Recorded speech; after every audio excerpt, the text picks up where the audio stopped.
Nicolas Barrican, vous êtes le responsable de Médiacité à Lyon, un média qui s'est implanté ici dans la métropole lyonnaise il y a un an.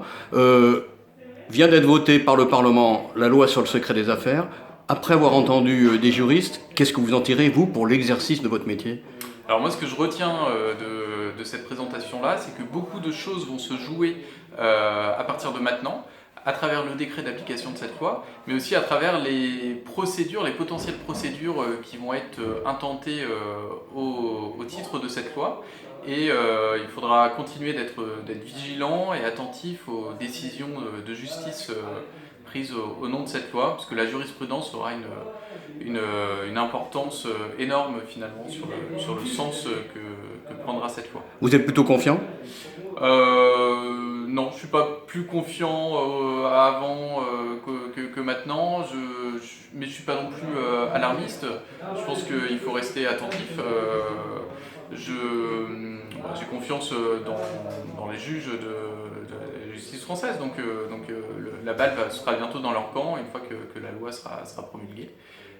Voilà. Une petite question en rapport justement avec le fond de la loi et la capacité d'exercer son métier. Médiacité a été créé il y a donc un an, il est présent dans un certain nombre de métropoles françaises. Aujourd'hui, comment est-ce que vous vous portez? Comment est-ce que vous arrivez à sortir des affaires qu'on ne trouve pas dans la presse quotidienne régionale ou nationale? Alors, comment on travaille? On travaille avec un réseau de journalistes. Dans chacune des villes, c'est un peu plus d'une dizaine, voire une quinzaine de journalistes qui travaillent régulièrement pour Médiacité. On travaille en donnant le temps à nos journalistes d'enquêter. C'est ça qui fait, je pense, la différence du journal par rapport à d'autres titres. C'est ce confort finalement de pouvoir consacrer du temps, et ça permet ça permet de creuser des sujets, d'approfondir et finalement d'arriver à des informations qui n'ont pas été écrites ou diffusées ailleurs. Est-ce qu'en un an, justement, vous avez sorti un certain nombre d'affaires? Oui, alors dans chacune des villes, on a montré que l'arrivée de Médiacité débouchait sur des publications d'informations qui n'étaient pas connues. À Lyon, je peux vous citer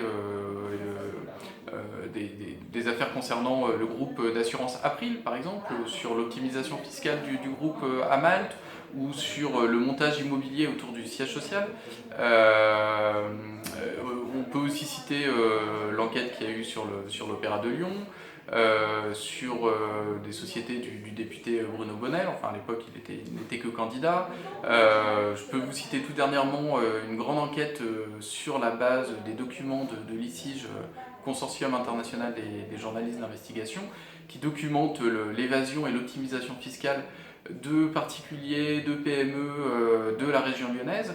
La démarche n'était pas d'incriminer tel ou tel, mais plutôt de montrer l'évolution de l'économie, la financiarisation des flux économiques, et que ce phénomène-là se joue aussi à l'échelle très locale et ne concerne pas que des grandes multinationales, mais également Monsieur Tout-le-Monde, votre voisin ou l'entreprise du coin de la rue.